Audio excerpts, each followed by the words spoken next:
আসসালামু আলাইকুম বন্ধুরা। কি আমার হাতে কলা দেখে অবাক হচ্ছেন?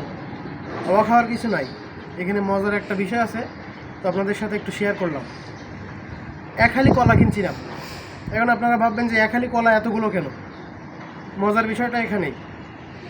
এখানে দেখতে পাচ্ছেন 5টা কলা একসাথে আছে, 5টা কলা একসাথে জোড়া লেগে আছে। এই যে দেখতে পাচ্ছেন, এখানে আছে আরও 4টা কলা।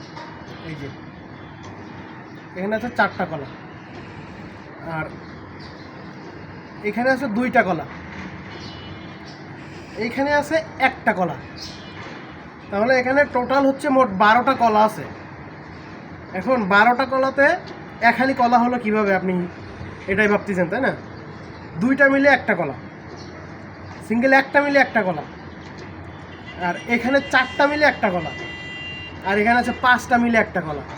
এখন আপনারাই বলেন, এক হালি কলা কিনে কলা পেলাম মোট 3 হালি। তাহলে বিষয়টা কেমন হলো? আপনারা কি কখনো 5টা কলা দেখেছেন? দেখে থাকলে কমেন্টে জানাবেন অবশ্যই। আমি কিন্তু ভাই কখনো দেখি নাই, এই ফার্স্ট টাইম। 2টা 3টা দেখছি, কিন্তু 5টা 4টা কখনো দেখি নাই। ধন্যবাদ সবাইকে, তাই না?